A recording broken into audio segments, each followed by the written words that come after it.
Hi everyone, this is Winnie. Over the last 3 years at my school, I've been leading and collaborating with staff on visible learning and formative assessment strategies as a teacher, instructional leader, and then a relieving AP. And I'm really sad about leaving my school, but I have just gotten a new role as an assistant principal curriculum instruction. So yeah, I'm really excited for the new role, and I'm really proud to have worked with such a hardworking and collaborative staff.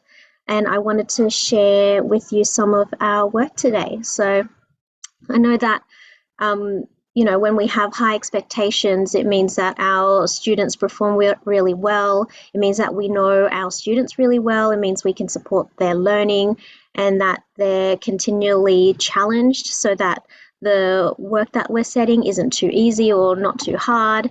And, all our students need to be challenged and engaged for them to develop their potential fully, which means that we need to, differentiate and know what to teach by doing little pre-assessments to know what they already know so that we can differentiate our instruction.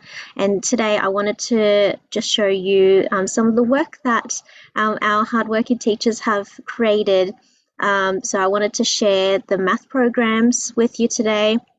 And they include some pre-assessment, some explicit teaching, differentiated instruction, and exit slips, which will inform reporting. So I'm going to be inviting a guest with me today who will share their work, and I'll ask some questions, and they can share with you what they've been working on and how they've been running the math programming with their students.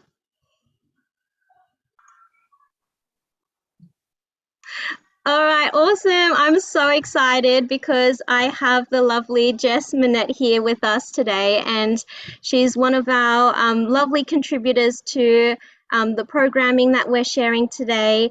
We're going to welcome Jess. Hi, Jess. Thank you for joining us. Thank you for having me, Winnie. Do you want to tell us a little bit about yourself?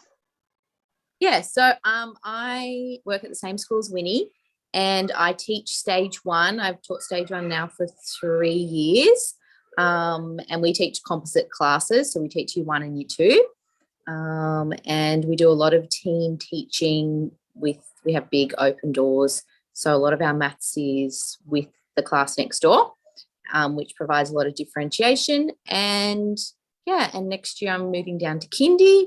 So I'm not sure how we'll do maths, but we'll have to figure it out. But at least I've got all this experience from stage one with the maths program. So, yeah. Yeah, and just as I'm leaving, now Jess is going to be our new relieving assistant principal. Yay! I'm so excited for you, Jess. You're going to do great. Awesome.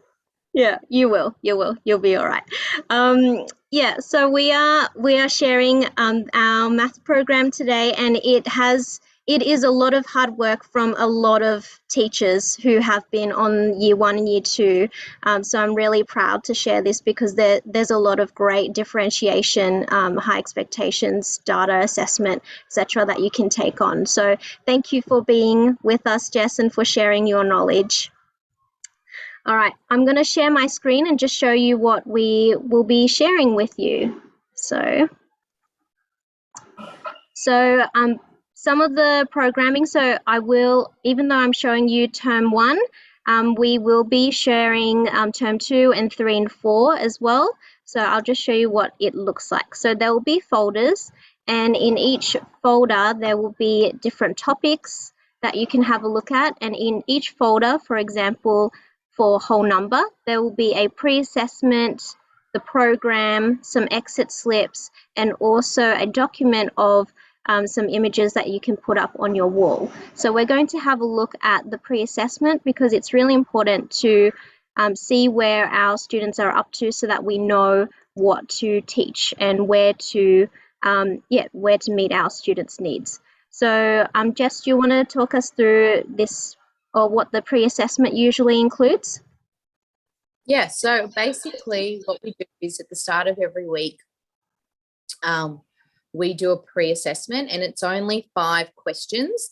Generally, the first 2 questions are, for example, in the syllabus, it'll come under whole number 1. And then the second 2 questions will come under whole number 2.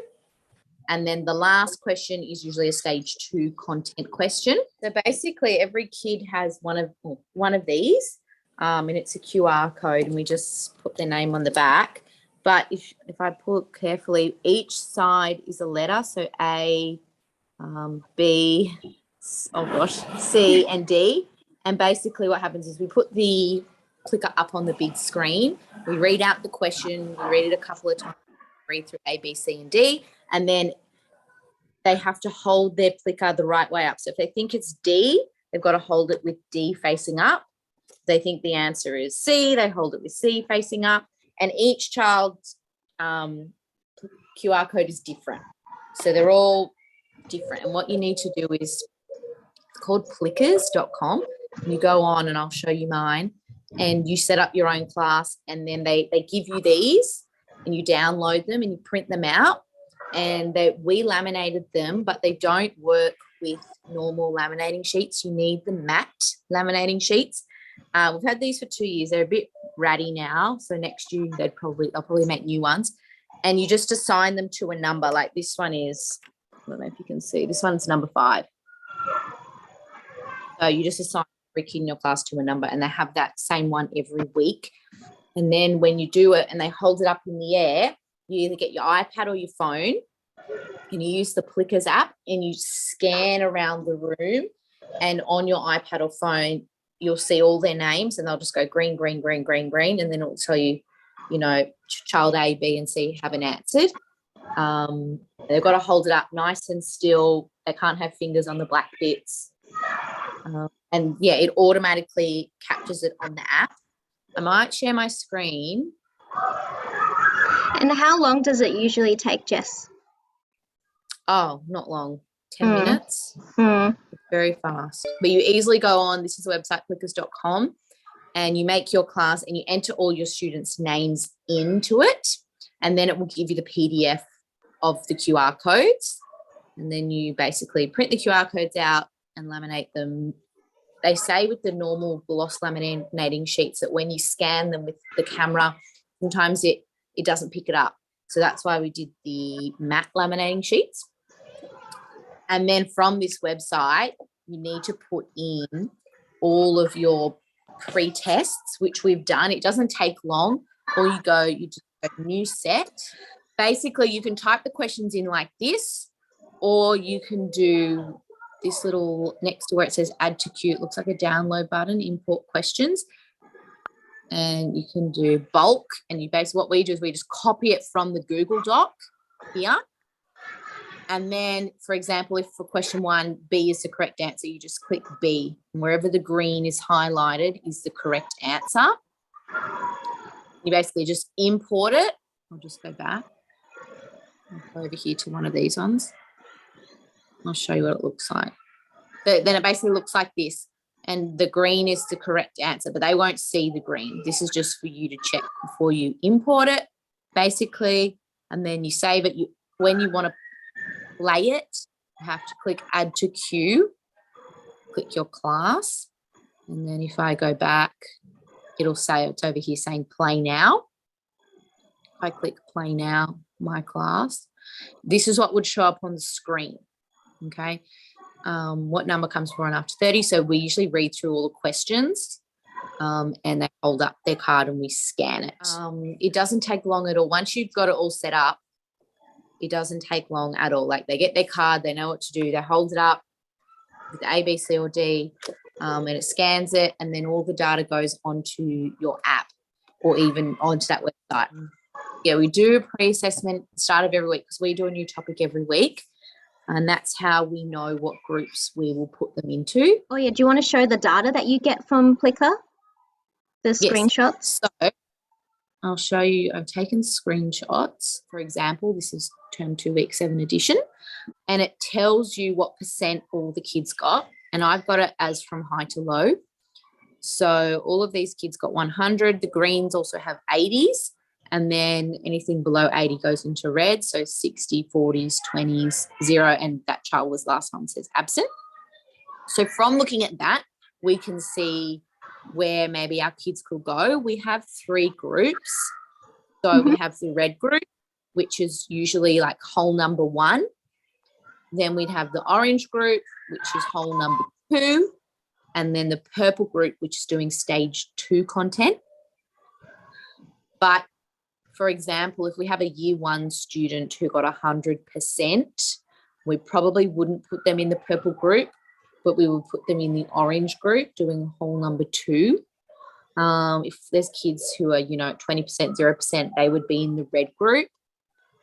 If there are year 2 students who are getting 100%, we would generally, and we know that they're capable, we would put them in the purple group.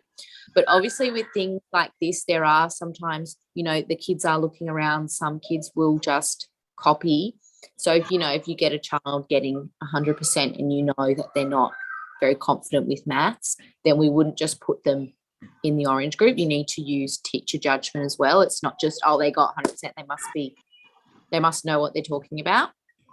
Also, it gives you a breakdown. So just below where it says questions, you can click on each individual question and it will tell you who got it wrong. So I clicked on one of the questions and it was, what is the difference between 9 and 5? So 4 people got it right and all the names are there. And then the other kids who did it wrong, their names are there as well. So you can see, you can go in and be like, they can do this, but they can't do this. So then maybe we'll look at the program and look at what's the orange group doing this week. If they're not doing anything of what they got wrong, then they'd probably go in the red group. So every week we do the Plicker and then we get this data. We have their names all on a laminated piece of white little strip, and we've got a blue tack on the back, and we put them into groups. So we have 4 groups for each. So this photo shows the red group. This photo shows orange and purple. Okay, so we basically leave them up on the wall and then we just grab all the names and we can easily just physically maneuver them. And it also helps us because then we can think about like behaviour problems, what kids go in what group. And that is their group for the week. We have an I statement for that group activity. Okay, so for the orange group, the number 1 rotation, they'll be building and writing a number pattern. And the second rotation, they'll be describing a number pattern. The third rotation, they'll be doing missing numbers. And the fourth rotation, they'll be creating their own patterns. And sometimes they'll also do a mathematics activity. So that's how we group. And then every week, then say that's whole number. Then next week, we might do, for example, area. So we do a different pre-assessment. And, you might have kids who are really good at whole number and then some kids who just have no idea about area. So even though, last week they were in the orange group, this week they might be in the red group for area. And so we easily can just move the names around. So they're in different groups every week kind of thing. Yeah, I find that it's really important as well to see where our students are at for each topic because it will change. Like, do you find that it changes for your cohort as well? Yeah, like even here, this is addition, right? And I don't have the names up, but overall 74%. And then subtraction was a lot worse. So they're much better at addition than they are at subtraction. So even though, they were in the purple or the orange group for addition, for subtraction, they might not be in that same group. They might be working, only at the whole number 1, at the addition 1 kind of thing, or subtraction 1 in the stage 1 syllabus. And then I've got here, whole number.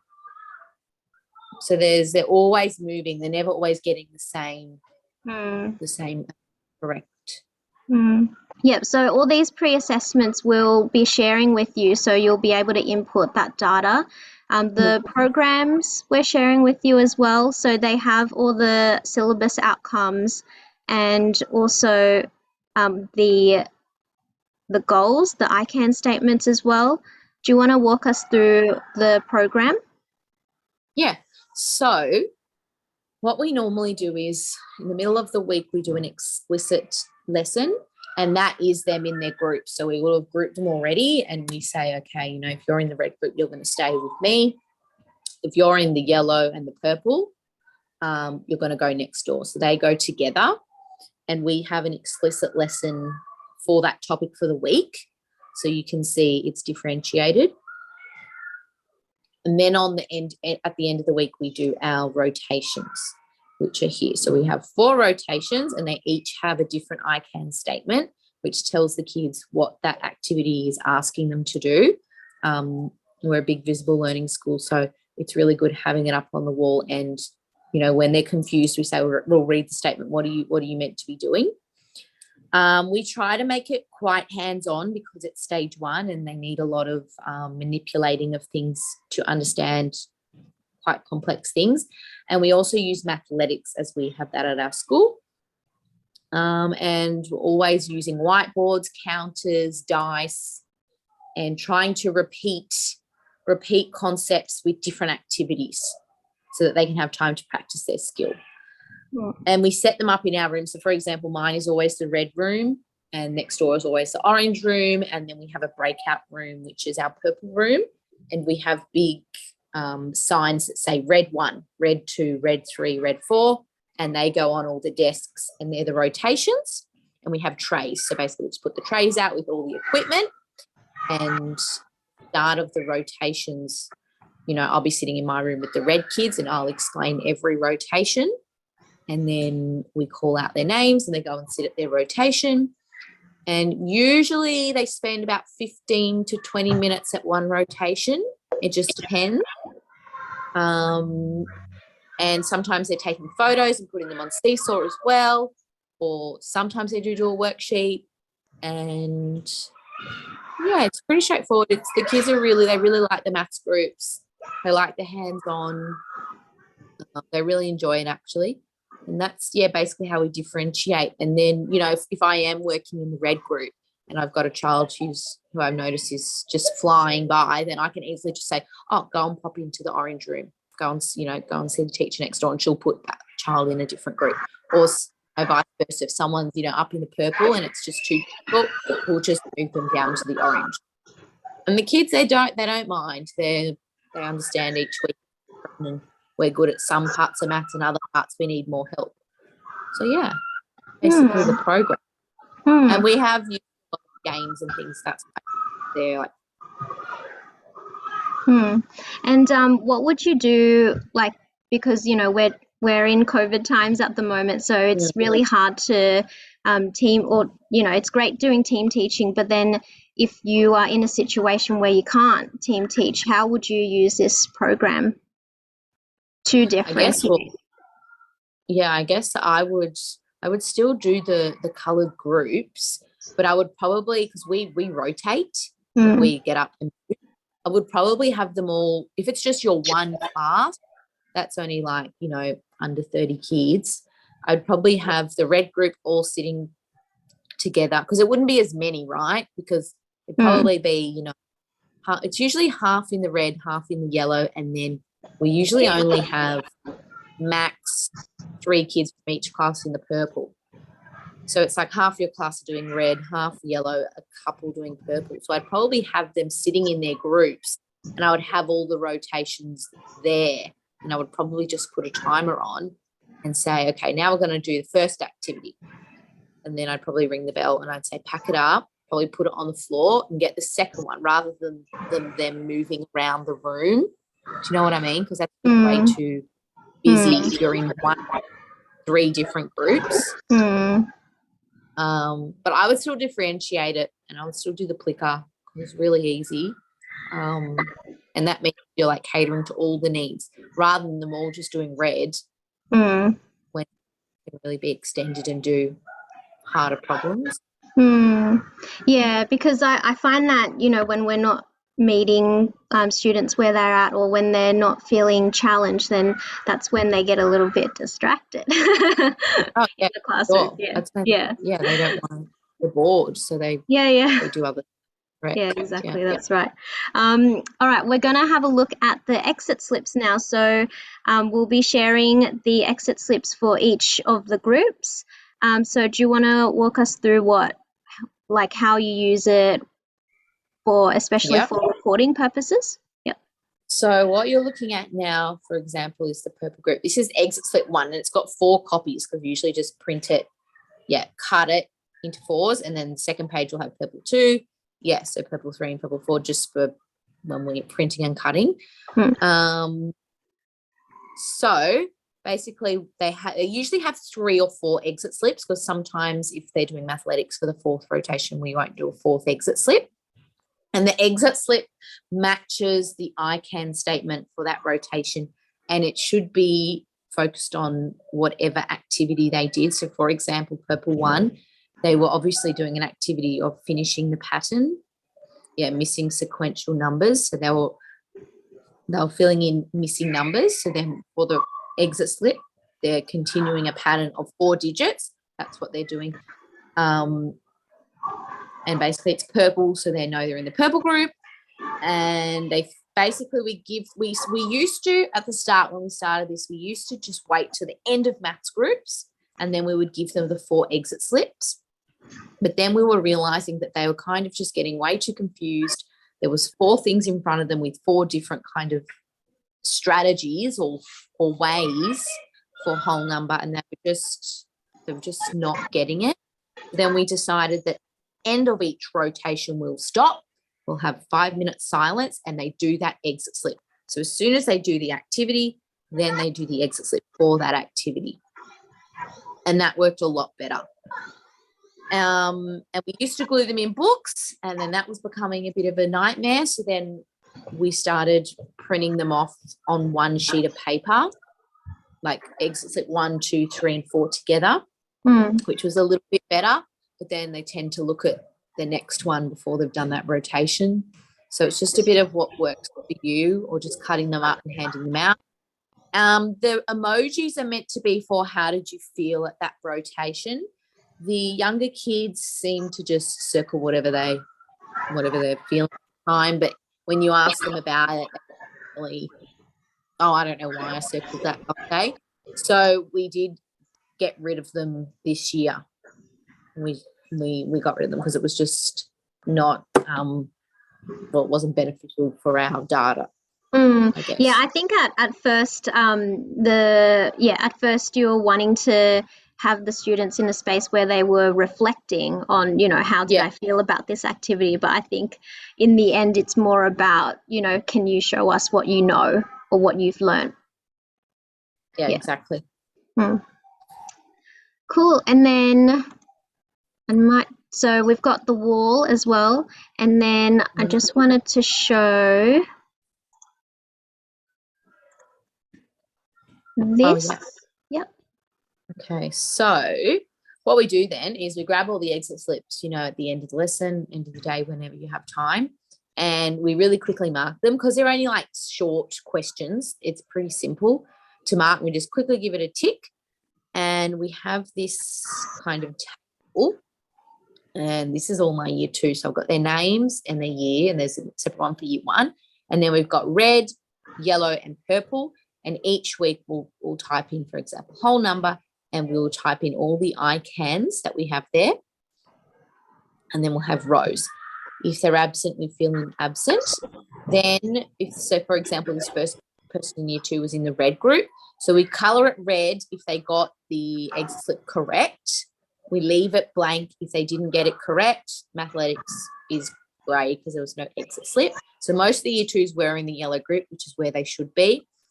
You can see this whole bank of kids here got all of their exit slips correct, but then down the bottom here we had a couple who really didn't understand how to share objects into an array, and that teaches us that next week. So for example, we do rotations on a Friday, and then usually on the following Monday or Tuesday we look at this data and we go, okay, where are the gaps? And then we do an explicit lesson on what they've missed to ensure that they get that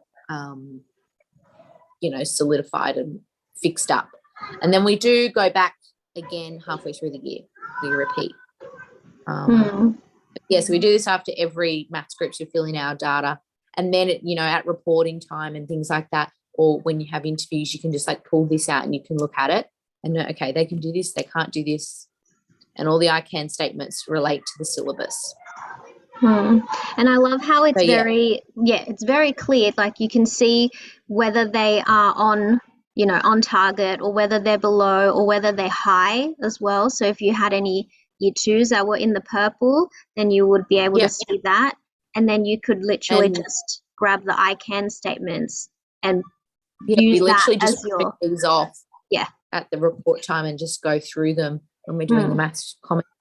And also we recently started, for example, when we're highlighting, if they didn't get something correct, we have been putting just like little notes that just like got half correct, or flipped the fraction the wrong way, or just little notes that tell us what they struggled with, but nothing too detailed, just like a couple of words, just so when we go back to look at it or reteach, we can go, okay, that was where they went wrong.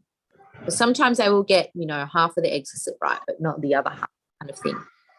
Or we'll write like silly mistake, or did the right strategy. Like, for example, jump strategy, did it correctly, but counted their numbers wrong at the end, kind of thing. So adding that little bit of comment is a big help as well. Thanks for that, Jess. So yeah, we're going to be sharing these resources for you, which will be ready to go. The pre-assessments, the exit slips, the wall, the programming.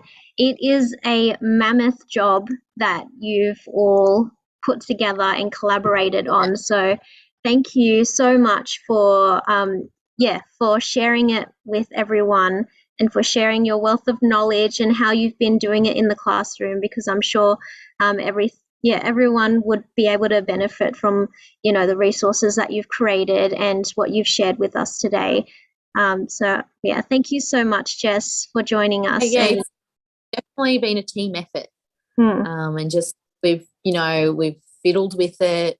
We always make changes, and if we do a group and that activity just doesn't work, then we change it in the program or put it in the evaluation. But always changing it and just filling it. And even the wall as well, we just don't know, figuring out what kind of pictures we put. We used to have lots and lots of pictures and they just never looked at it. And then we found sometimes, for example, if you're doing 3D objects, like I said, we have those big labels that say like red 1, red 2, red 3, red 4. We put like a poster on them because that's at the individual groups, and then they tend to look at that more rather than it being on the wall in the other end of the classroom. But we're still trying. It's always a work in progress. But we really like it. The kids love it, and the data's really good. How do you think it's changed or has improved with embedding visible learning and all these formative assessment strategies? I think it's really beneficial because the kids know exactly what they're doing, and instead of like, oh, what'd you do in maths today? I don't know. They can go, oh, I was learning about using arrays. I can use arrays. And we always use I can, and get them in that language. And even when they post things on Seesaw, it's I can do this. And definitely the Plicker and the exit slips, it's that simple. It's a really simple and small snapshot at that point in time, which tells you how they went. And then it really helps us to reteach or fill in the gaps rather than just doing a test at the end of the term. And then you realize, oh my goodness, they've missed all of this information. How am I going to reteach it at the end of the term? And it's about, going and just like assessing and looking at the data along the way so that you can adjust along the way, and you're not waiting until the very end to figure out, oh no, this is what we missed, or we've got to go back and reteach this, or, oh no, it's reports time. That reminds me of this picture that I had actually of this one here with all the, I think you were saying like with the names, and then it has like what they're working on underneath. They really do like like those pictures that show the strategy. That is, then you can go, if they don't know how to do it, we go look at the wall, look at the strategy, and then it gives them kind of a visual prompt that, oh, yeah, I know what to do. And I love it because it's, it's like the wall is another teacher. They just go there. Yeah. All right. Well, thank you so much, Jess. Was there anything else that you wanted to share? I feel like you've shared like so much today. I don't know. I can't. I think I've said everything. I don't know. Yeah. Any tips for anyone who's trying this out for the very first time? I would just say, just give it a go. Don't think it's going to work the first time you do it. It took our kids a while. With the Plickers, you need to practice a couple of times. They will just hold up a random letter. And the groups, once they get into the rhythm of it and they understand, it works really well. And once you get like the games and once you get like quite a lot of things, all the resources, it becomes a lot easier. At the start, it was a lot of work because we were printing, we were laminating every week. But once you build up all the resources, and we keep them all in tubs and according to the colors, like because we did that last year, this year we literally just go out to the tub, we go to orange where it says number and algebra, and we pull out the activities, and it's super easy. But it does, the first bit it's a hard slog, but it's worth it. All right. Well, thank you so much, Jess, for taking time out of your afternoon, your busy afternoon, to share all your knowledge and all your resources and the data. And I thank every teacher who has worked with us on these programs, because it's been a mammoth job. But I'm sure that everyone will appreciate all the hard work that you've put in. So thank you so much for that. No worries. Yeah, it's been, everyone's done a little bit. Yeah. All right. Well, we're going to leave it there. But Jess, do you want to share your socials and, and share where people can find you?